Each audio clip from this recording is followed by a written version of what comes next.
જય દ્વારકાધીશ મિત્રો, આજે આપણે દશામાની વ્રત કથા વિશે કહીશું। તો દશામાનું વ્રત એ અષાઢ વદ અમાસના દિવસે લેવામાં આવે છે અને તે 10 દિવસનું કરવાનું હોય છે। તો મિત્રો તે વાર્તા સાંભળજો દશામાની।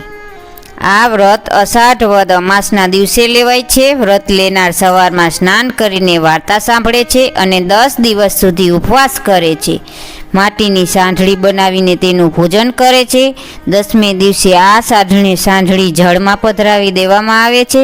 આ વ્રત 5 વર્ષ સુધી કરવું અને પછી ઉજવણું કરવું।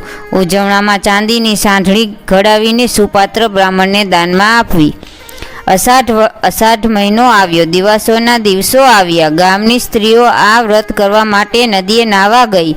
નદી કાંઠે રાજાનો રાજમહેલ હતો। રાણીએ આ જોયું અને દાસીને પૂછ્યું, આ બધી સ્ત્રીઓ શાનું વ્રત કરે છે? રાણીબા, આ બધી સ્ત્રીઓ દશામાનું વ્રત કરે છે। 10 સૂતરના તાતણા લે છે, એને 10 ગાંઠો વાળે છે અને પછી દોરાને કંકુ લગાડે છે। આ વ્રત કરવાથી શો લાભ થાય છે? આ વ્રત કરવાથી નિર્ધનને ધન મળે છે, સંતાનને સુખ મળે છે।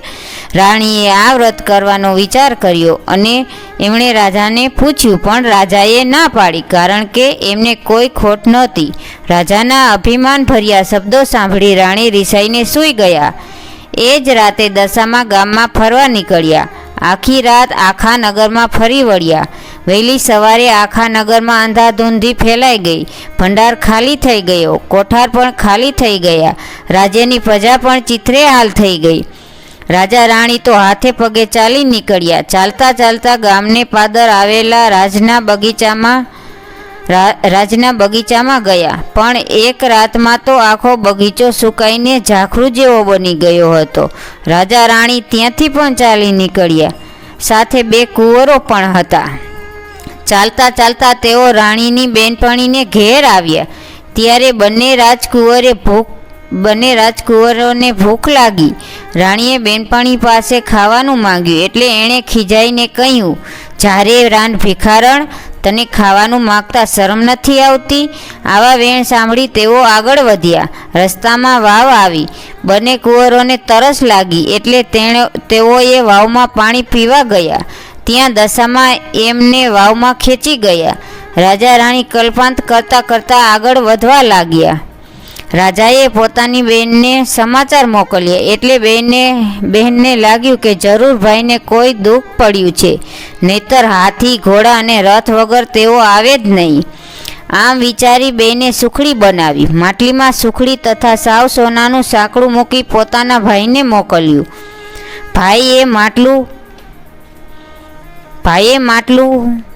મળ્યું અને માટલું ખોલીને જોયું તો સુખડીના કોલસા થઈ ગયા અને સાંકળનો સાપ થઈ ગયો। આ જોઈને ભાઈને લાગ્યું કે મારી બેન તો આવું મોકલે જ નહીં, આ તો જરૂર આપણી દશા ફરી છે। રાજાએ એક ચીભડું લીધું।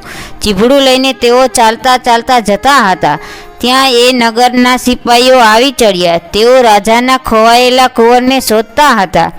આ ચીભડાની સામે નજર પડતા જ ચીભડું રાજકુંવરનું માથું બની ગયું। આથી સિપાહીઓને લાગ્યું કે આ લોકોએ જ રાજાના કુંવરને મારી નાખ્યો છે, એટલે તેમને પકડીને કેદખાનામાં લઈ ગયા અને પૂરી દીધા। એવામાં અષાઢ મહિનો આવ્યો અને દિવાસોના દિવસો આવ્યા, એટલે રાણીએ વિચાર્યું કે દશામાનું અપમાન કર્યું છે, એટલે આપણી આવી દશા થઈ છે। આથી રાણીએ કારાવાસમાં દશામાનું વ્રત કર્યું અને નકોરડા ઉપવાસ કર્યા અને 10મે દિવસે માટીની સાંઢળીની પૂજા કરી। આથી એ નગરના રાજાના સપનામાં દશામાં આવીને કહ્યું કે આ રાજા રાણીને વગર વાકે કારાવાસમાં પૂર્યા છે, તો છોડી મૂકજે, તારો કુંવર સવારે ઘેર આવી જશે। અને ખરેખર એમ બન્યું। રાજા રાણીને કારાવાસમાંથી છોડી મૂક્યા। ચાલતા ચાલતા તેઓ પાછા આવ્યા અને પોતાની બહેનના નગરમાં આવ્યા। ત્યાં આવીને માટલીમાં જોયું તો ખાવા જેવી સુખડી બની ગઈ અને સાપ હતો તે સોનાનું સાંકળું બની ગયો। સુખડી અને પેલું સાંકળું લઈને તેઓ વાવ પાસે આવ્યા। ત્યાં દશામાં એમના બંને કુંવરને લઈને એમની રાહ જોતા બેઠા હતા। ત્યાંથી તેઓ રાજા રાણી આવ્યા એટલે તેમના કુંવર તેમને સોંપી દીધા અને કહ્યું, હવે તમારી વળતી દશા થઈ છે, તો તમે વ્રતનો મહિમા સમજો। અને રાજ્ય સંભાળી લો. રાજા રાણી પોતાના રાજ્યમાં પાછા આવી ગયા. રાજ્યમાં હતું તેવું સુખ થઈ ગયું.